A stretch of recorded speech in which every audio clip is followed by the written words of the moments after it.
¿Qué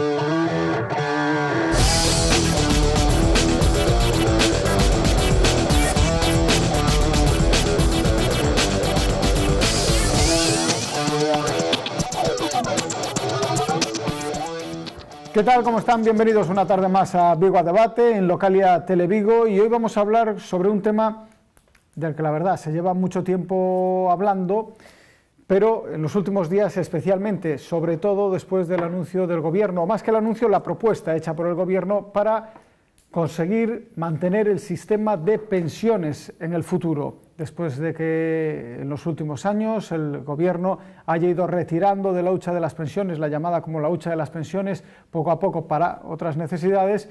Bueno, pues nos encontramos ahora en una circunstancia en la que eso, sumado a la crisis demográfica, por ejemplo, a la incorporación muy tardía de las jóvenes y los jóvenes al mercado laboral y una serie de factores hacen que el futuro de las pensiones esté en entredicho.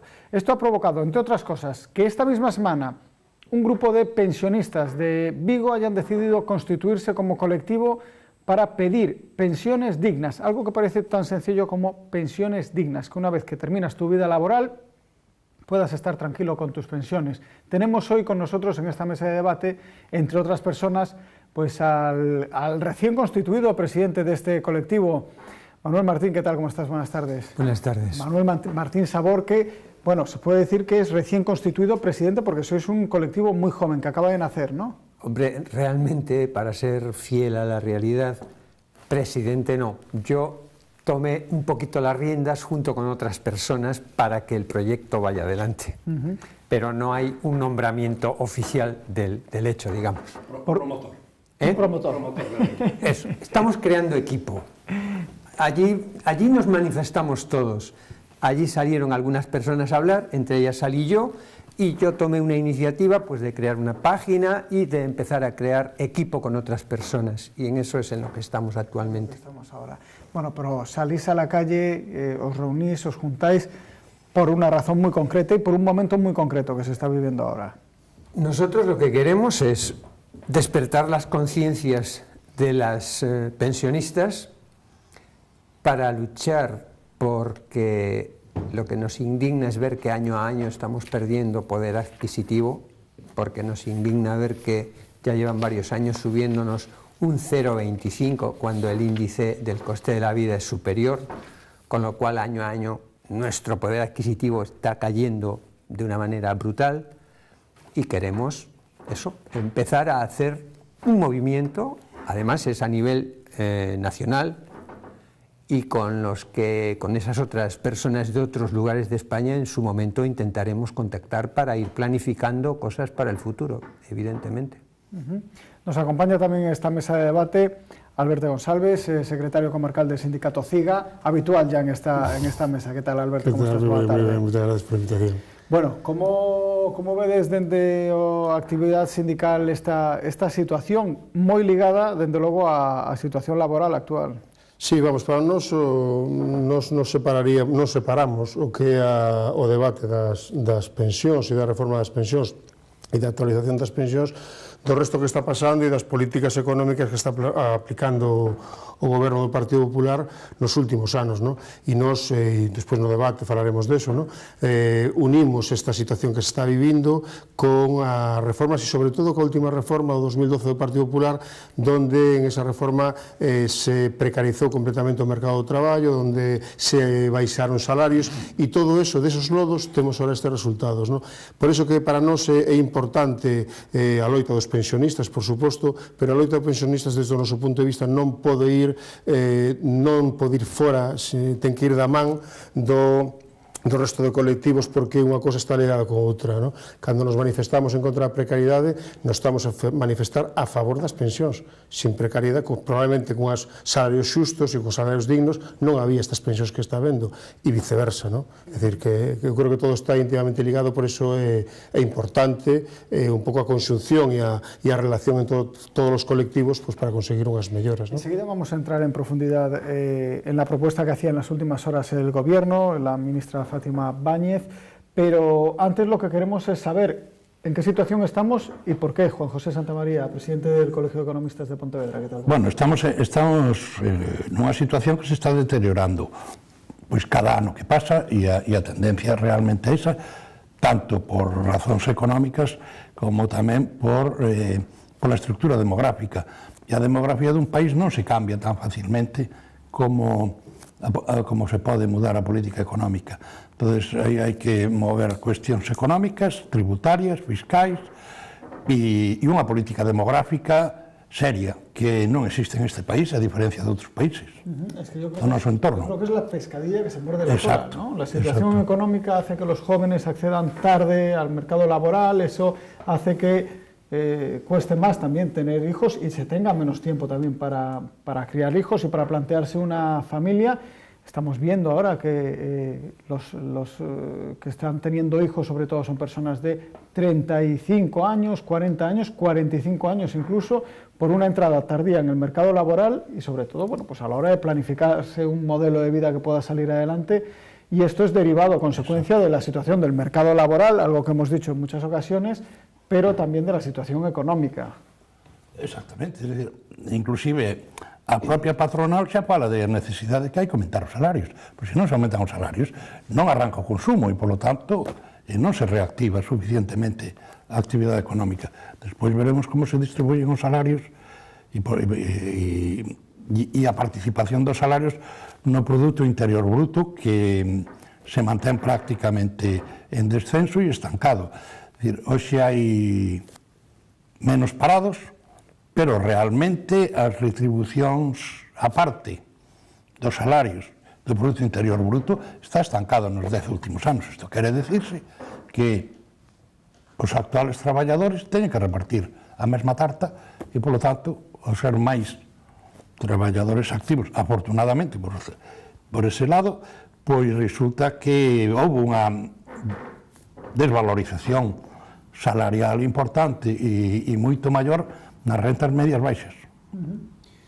Alberto, todo esto es un poco lo que llevamos hablando también bastante tiempo, esa situación sociolaboral que no termina de arrancar en un país como España, ¿no? Sí, bueno, a mí me encanta, ojalá fuera verdad que escoito aos empresarios falando de subidas salariales, porque non o vemos nos nas fábricas, no? Cando negociamos, todo o contrario. Como vemos como maioritariamente o sector empresarial durante todos estes anos se aproveitaron das políticas do goberno para facer un esquilme, porque había empresas, e evidente hubo empresas e situacións complicadas, que eso non vamos a negar, pero hubo empresas que se aproveitaron da crise para enriquecerse máis, sobre todo devaluando os salarios, xa que non se podía devaluar outro tipo de cosas, se devaluaron salarios e se foi empobrecendo. E en parte, sí, é certo, comparto que temos unha demografía cada vez, temos máis xente maior e que hai que fomentar a natalidade, pero eu creo que hai que fomentar sobre todo que os mozos e mozas se queden no noso país e non teñan que emigrar por falta de oportunidades no noso propio país. Cando falo do país, falo de Galicia, non?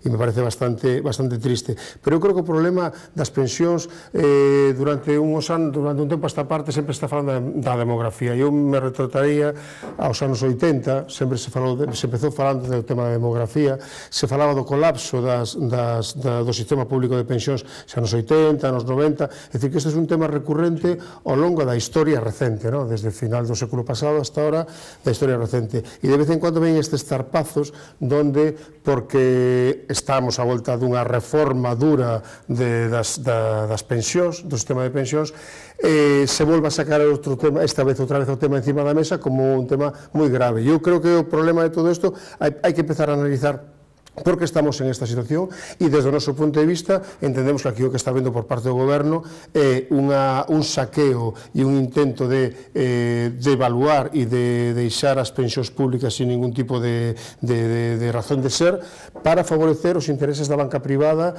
e dos grandes lobbies económicos, da banca concretamente, e fomentar os sistemas privados estos de pensións, ¿no? E se queredes podemos un pouco falar de como foron evolucionando o tema dos salarios e de a situación dos recursos que deixaron de entrar na caixa das pensións ao longo de todos estes anos, ¿no?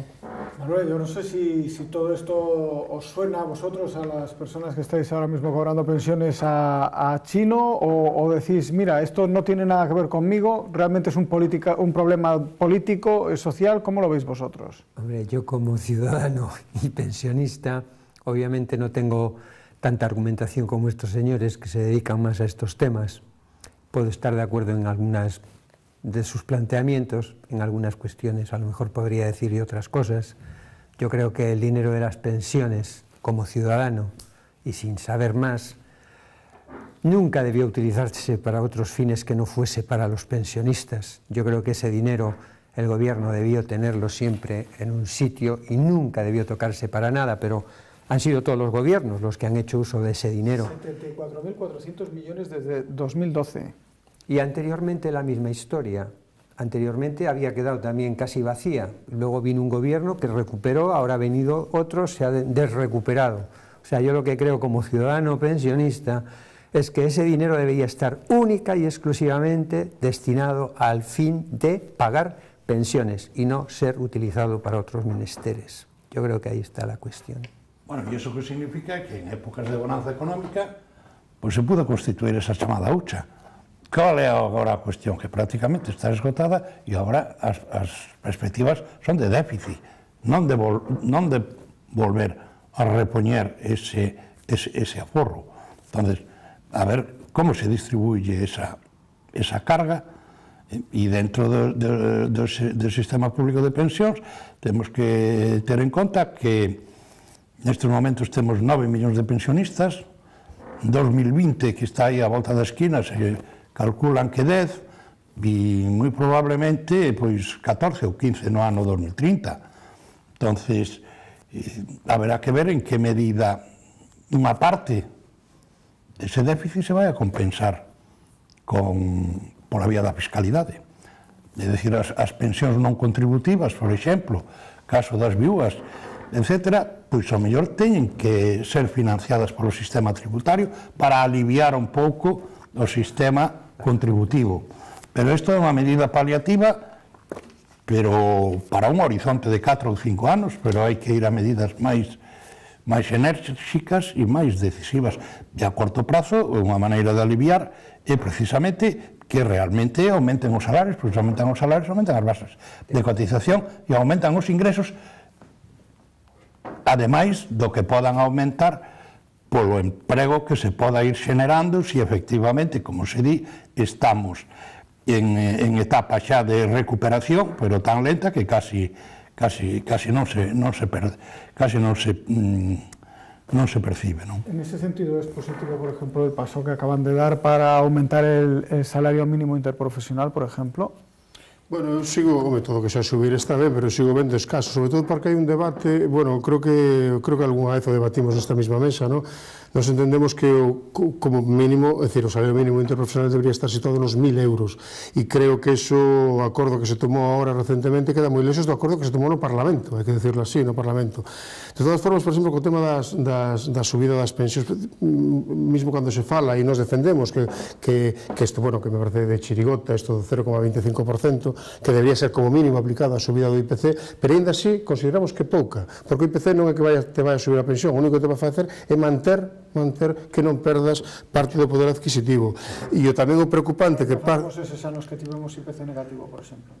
Claro, pero polo menos, ainda que non houvese subido, pero en este caso, concretamente, o que se está intentando facer era baixar as pensións, pero non solamente este ano, que tú pensas que o ano que ven se vai meter un novo factor, que é o factor, creo que se chama da sustentabilidade, que é o tema da idade, que se va a penalizar cantos máis anos vivas. Por lo tanto, que me vou a quedar con unha frase que se decía no Fondo Monetario Internacional, donde que vivíamos moito, que en galego se diría hai que ir morrendo.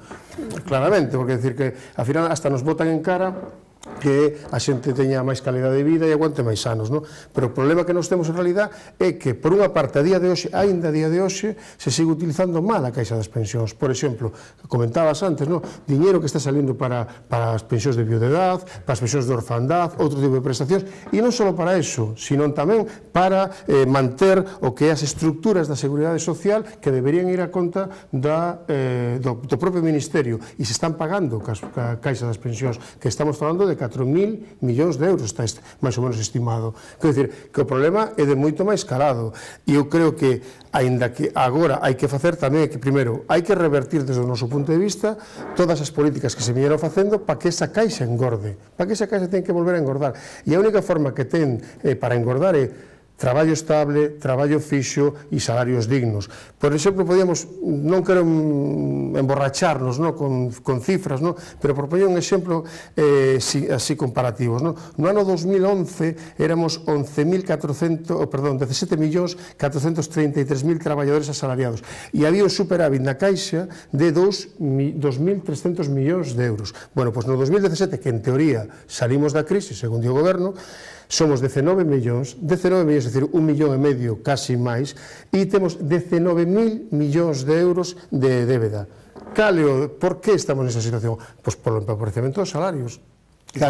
Porque aumenta máis o número de pensionistas do que aumenta o emprego. Pero sobre todo envejecimiento de la población. Pero sobre todo o empobrecemento dos salarios, porque aparte estamos vendo como, sin contar o tema, por exemplo, dos pensionistas, un dato, a cotización media no ano 2011 eran de 5.300 euros ano por traballador, e iso apenas con 1,5 millón máis de persoas asalariadas solo subiu o 3,77%. Que quere dicir eso? Que cando o IPC subiu en este tempo o 6,15%. É dicir, que se deixou de meter, por decir alguna forma, utilizar un término coloquial, de meter na caixa da Seguridade Social, é dicir, na hucha das pensións, pois 8.200 millóns ao ano.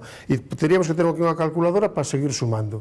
Todo eso que se deixou de meter por unhas políticas regresivas e ultraconservadoras por parte do goberno actual, pois o que foi facendo foi que esa hucha se fora deixando vacía. E tamén hai que decir que todo isto non solamente o Partido Popular, creo que o comentabas tú antes, anteriormente o Partido Socialista, ou non se comentabas tú, anteriormente o Partido Socialista, no ano 2011, fixo unha reforma das pensións ca firma de Comisión sobre o Sujeto, onde aumentou a idade de jubilación e onde atrasou o cómputo de 15 a 25 anos o cómputo para chegar a esa jubilación. Que fixo eso? E dicíndonos que eso era garantía para que se estabilizara o tema e non houbera problema con o tema das pensións. Aquí temos o caso hoxe en día. Que fixo eso? Empobrecer as pensións. Unha das medidas máis que fixeron que se empobreceran as pensións, non? Dos de las cuestiones que se plantean actualmente son la de que se elijan los 25 mejores años o incluso toda la vida laboral de los contribuyentes de manera voluntaria para poder cotizar, lo cual hace que la media seguramente se desestabilice hacia abajo.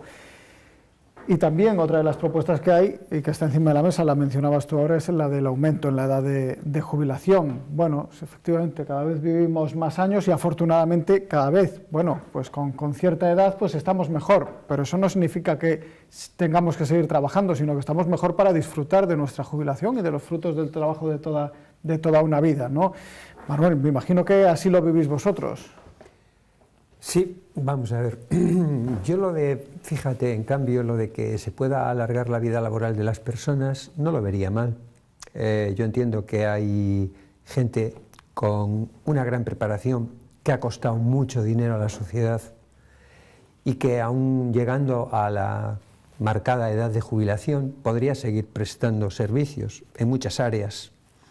Y si no de una forma o de un horario de 8 horas, sí con horarios limitados. A mí me parece muy bien que la gente joven se incorpore al trabajo, pero yo creo que en otros países se hace algo así, de que hay figuras como, llamémosle, eméritos, ¿no?, que van prestando su servicio o están controlando a las personas nuevas que llegan, ¿no? Esto en muchas áreas de la sociedad. Entonces, a mí lo de que tú pudieras alargar tu vida laboral, yo no lo vería mal, en absoluto. Otra cosa es que hay que darle espacio a la gente que viene detrás. Y yo, volviendo a lo del dinero, sigo diciendo que lo que me parece fatal es que el dinero de las pensiones se haya utilizado para otras cosas, cuando creo que a mí me ofende cuando la gente me dice: yo estoy pagando tu pensión. No, perdona. Yo mi pensión me la he pagado yo cotizando 40 y tantos años. O sea, tú a mí no me estás pagando nada. Tú te estás pagando la tuya del futuro. Y eso sería así si mi dinero, el que han juntado durante 40 y tantos años, me lo hubiesen gestionado y de él ahora a mí me estuvieran dando el producto, y no tendría por qué faltar dinero de la caja de las pensiones. Lo que ocurre es que no hacen eso de que tú aportas. Esto es como si tú en tu libretita de ahorros vas metiendo todos los meses 50 euros y al cabo de 40 y tantos años vas a la caja y le dices: mire, ¿cuánta pasta tengo en mi libretita? Eso es lo que tendría que ser. Y no que me dijeran, hombre, mira, tú vas a cobrar, pero es porque yo estoy aportando. Eso para mí es lo triste, ¿no? Eso es así, ¿no? Eso abre outro debate. E un sistema de pensións por capitalización individual ou ben un sistema como é o actual que é de reparto. Xa desde hai moitos anos os activos estuveron financiando as pensións dos xubilados. O que habería que remontarse é cando se estableceu o sistema público de pensións que empezou por cotizacións capitalizadas e en un momento dado ese sistema quebrou. Pero eso xa forma parte máis da historia económica de España dos anos prácticamente 50. Lo usaron mal. Dos anos da posguerra. Entran en falencia ese sistema. Yo creo que eso ha sido posterior. Yo creo que ya ha sido casi en la época democrática cuando realmente se esquilmó la caja de lo que era el Instituto Nacional de Previsión y que se empezó a utilizar dinero en lo que era la seguridad social. Yo creo que por ahí vino el problema. Porque lo que era el INS tenía dinero. En lo poco que yo sé del tema, que no me he estudiado la cuestión, pero en lo poco que sé es, ahí había dinero, lo que pasa es que se empezó a quitar para otras cuestiones y de ahí fue donde se descapitalizó. Eso tamén depende do ciclo, é dicir, cando se retiran fondos a outros fins é porque o ciclo é depresivo e entonces pois pasan esas cosas como nos está acontecendo agora. É dicir, chegouse nun momento, habería que situarlo no tempo, pero é antes da expansión da industrialización dos anos 60-70, que simplemente en vista dese déficit e a imposibilidade de pagar as pensións, o que se fixo é coas cotizacións de hoxe financiamos os pensionistas de hoxe e os traballadores de hoxe cando se xubilen, pois os financiarán os traballadores do futuro. Entonces, aí hai un desfase temporal que é evidente que xa é histórico e crónico. Pasar a un sistema de pensiones por cuentas individuales, según el Instituto de Santa Lucía, supondría una bajada de entre un 14 y un 36% de las pensiones. Pero xa non solo eso, eu creo que, desde o meu punto de vista, e respetando todos os puntos de vista, eu creo que é moi insolidario. É dicir, nós non defendemos que cada un de nós vayamos facendo a nosa hucha, porque eu entendo que, o que falaba un pouco ao principio, no? Todos os sectores estamos ligados e relacionados, e eu non creo que porque eu levo 30 anos cotizados, pero non creo que porque levemos máis tempo cotizados ou porque teñamos máis salarios, teñamos cada un ter a nosa hucha, porque eu entendo que vivimos un país que debería ser mínimamente solidario, sobre todo tamén para aquelas persoas que non teñen. Eu creo que parte do sistema se ten que basar eso, na solidaridade. Pero a lo mejor tú non me has entendido lo que yo he querido decir. No, falamos de unha hucha personal de cada un de nós. Es que lo entiendo como una hucha personal, pero atiéndeme, ahí iría el dinero de todos. Pero que se gestionara como una hucha personal, por así decirlo, pero es que no se ha usado para lo que tú estás diciendo, pero se ha usado para otros fines. Pero no es que no se usara, en eso estamos de acuerdo que non se para esas cousas. Decir, yo no quito solidaridade. Eu reconozco que se usou para outras cousas, de feito criticamos porque de feito se meteu a man para outras cousas, pero o problema de todo isto, volvo a decir, eu creo que estamos separando realmente o debate, a mellor cada un enfoca o debate como cree que debe enfocarlo. Claro, e que estamos querendo es decir, no fondo, eu creo que os que estamos presentes nesa mesa defendemos que os nosos pensionistas, que os nosos maiores teñen a jubilación digna despois de haber traballado toda a vida. En eso estamos de acordo. Pero onde está a diferencia? Eu creo que o problema non se pode illar o que os pensionistas do resto da sociedade. E, por exemplo, cando antes comentabas o tema de que se atrasara, por decirlo, ou se dilatara a edad de jubilación. Eso pode entendelo para un científico, pode entendelo para un médico, pero vamos a ver, pero a maioría dos colectivos, a gran maioría dos colectivos que son os traballadores, é dicir, a clase traballadora, eso é imposible. Xa chega aos 65 picando un albañil ou un traballador nunha fábrica. Non o vexo, non o vexo. Pero yo te veo outros muchos profesionales. Os traballos hoxe son cada vez menos físicos. Claro. E menos gravosos. La industria non, la industria sigue sendo físico e gravoso, é dicir, que eso depende de que sector. Pero o que tenemos é que podemos ir a modelos de xubilación parcial, de compaxinar a vida parcialmente activa. Non se trata de que os máis veteranos sigan traballando e taponando o acceso ao traballo da xente nova, senón que os contratos temporais a tempo parcial, etcétera, teñan que ser por os maiores de 60 anos, que os menores de 30 o que había que asegurarles unha xornada de 40 horas con un ben salario retribuída. para poder vivir. Sí, Pero claro, porque aparte as persoas que están entrando novas entran en unhas condicións a veces de traballos por horas. Estamos falando de traballos por horas, en unhas condicións realmente precarias, donde moitas veces, non vou dicir que todo empresariado, por unha parte importante se aproveita de que non cotizan esas horas, que traballan a maiores, que son a veces, xa non que non as coticen, sino que ni tan siquiera as pagan. Estamos nunha situación que realmente ten solución, pero ten que ter solucións políticas, de decisións políticas. Por exemplo, vou poñer un exemplo que isto que nunca se fala del, por exemplo, Europa. Nós somos un dos países, según se di, dos máis potentes da Unión Europea, pero non se fala nos países do noso entorno cando falamos das pensións. Podría falar de Francia, podría falar de Italia, de Portugal, que económicamente están peores que nós, de Grecia, donde a cantidad que se destina do Produto Interior Bruto para as pensións é moito maior. De feito, se comparamos con, por exemplo, con Italia, hai un 5% de diferencial nos con Italia, e estamos falando que se nos aplicaran ese diferencial como ten Italia serían 57.000 millóns de euros. Quero dicir con isto, que decir, diñeiro hai. A cuestión é como gestionamos ese diñeiro, como se fai con ese diñeiro, e non solamente creo que, porque eu creo que por donde nos queren levar os gobernantes cando debatimos desto, hai que as pensións non dá, non sei que, hai que meterse nun fondo privado. Non, ese non é o debate. O debate, cambio radical das políticas económicas, que ao mellor non é a panacea, pero polo menos, por un principio, solucionaría os problemas que estamos vivindo a día de hoxe. E xa digo, o colapso das pensións se leva anunciando desde os anos, eu creo que hai que ir a meroteca, no? Desde os anos 80, se leva falando do colapso, xa pasaron anos, nos 80 ainda non empezaron a traballar. Nos 80, nos 75, nos 80, acórdome eu, que xa se falaba de que entraría en falencia o sistema público de pensións a partir de 2015. E de aí adiante, é dicir, as previsións non estaban mal plantexadas.